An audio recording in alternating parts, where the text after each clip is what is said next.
Ассалаумағалейкум ардақтағайын, бисмиллахир-рахманир-рахим деп бастайын. Асылық сөз қоспайын, кешегі жүрген ағамды іздеусіз қалай тастайын. Өлімі құрсын өртеген, өзекке түскен дертеген, жасқа келгенде аламын деген серт екен. Ұсталар соққан сом темір, мойрылмастай көршем, ағайындар бауырлас айрылмастай көршем. Ағасы бардың жағасы бар дейді ұлы қазақ даласының данышпандары. Менің жездем Асқар тауымыз, көңілі кең, жүрегі мәрт ағам полковник Үрлеш Қобланұлы Намазбаевтың соңғы сапарына кеткеніне 15 жыл болды. Ал оның жарығы менің анамның туған сіңлісі Рахима. Бірақ Рахима менің әкем мен анамның қолында өсті де мені тәрбиелеп баққан соң Рахиманы туған апам, туған әпкем деп есептеймін.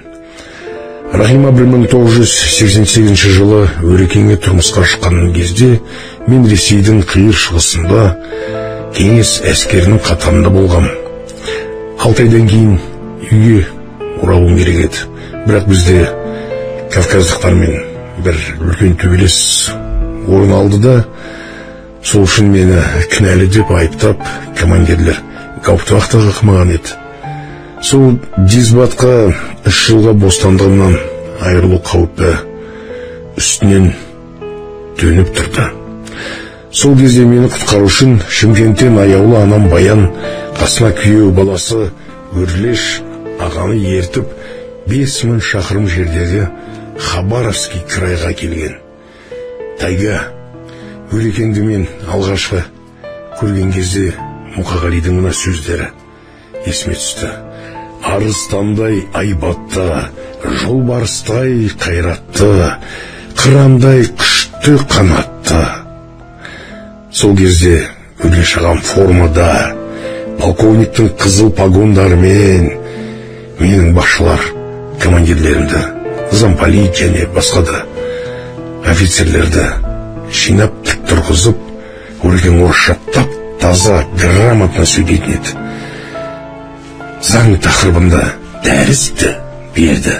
Соның ішінде мәңгі есімде Өрекеңнің сөзі: «Господа офицеры, это же юридический ляпсус» деген, яғни басшыларының анық қателіктерін беттеріне мәдениетті түрде тастаған ғой.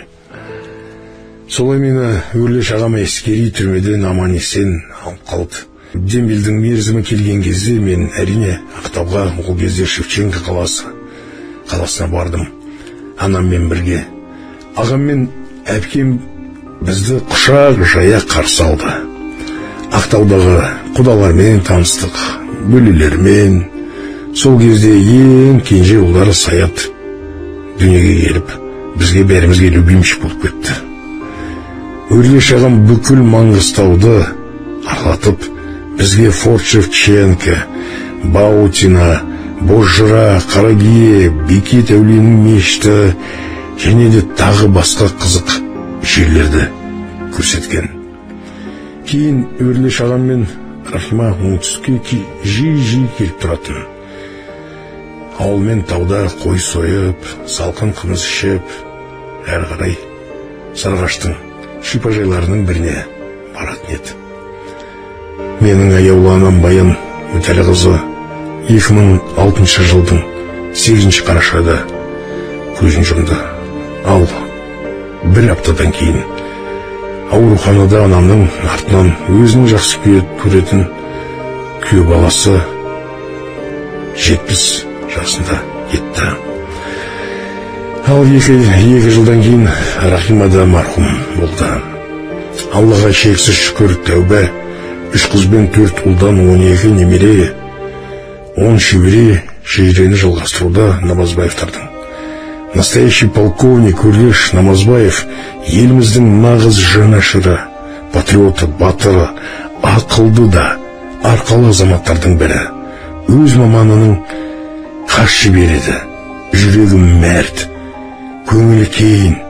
Үрлеш ағамыздың және жұбайы апамыз Рахиманың жатқан жерлерін Аллах Тағала жанаттан берсін. Өздері көрмеген рахатын жаратушы ұрпақтарына берсін.